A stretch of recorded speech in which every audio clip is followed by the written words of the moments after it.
So tell me this, as a practice manager, you're probably more familiar with the numbers in the office. So can you remember one that was really painful that we could kind of take apart here? Absolutely. One of our satellite practices where the communication link between them and us was a constant issue. Slowing down, things would just simply stop working between those two practices. Now let me And stop that, you right there. So when they would stop, when it would slow down and stop, what did they have to do? when that breakdown occurs, so the main office then becomes the emergency room for that satellite practice, and they have to fax records to them.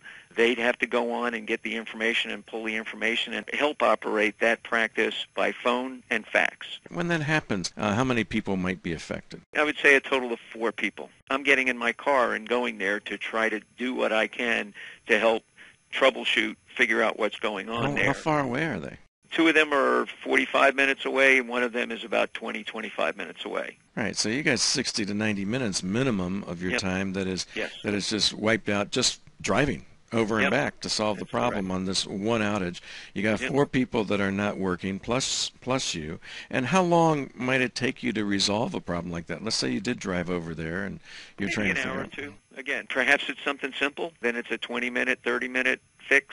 But at that point, I have to check it, make sure that it absolutely is fixed, that I'm Right. not going to get on the road and get an emergency call that it's back again. So how often do you suppose that might happen? Oh, I would say monthly. So you got at least 5 people that at least once a month are probably spending at least 2 hours that they are involved with this. So you've got 10 hours of unproductive time, and over a year that's 120 hours. And we didn't even add the physicians on top of that. Oh. So of course, Geez. they're standing there waiting to take care of their patients. Oh, and they're very patient about that, aren't they? Absolutely, yes.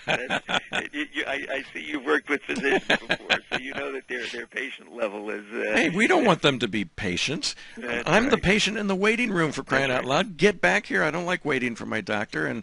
Yeah. And That resentment can build up, and I do hear it from patients when our physicians don't stay on schedule. And I hear from the patients, if you were not the only game in town, I would go somewhere else.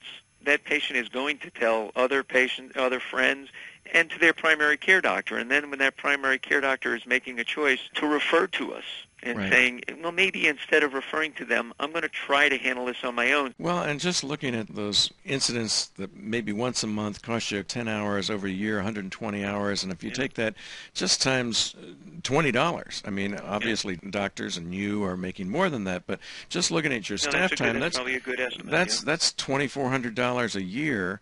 That's $200 a month, and when you subtract just that one thing from, Yep. the cost of a managed services kind of contract, you Yes. start to realize, where the real benefits are here. So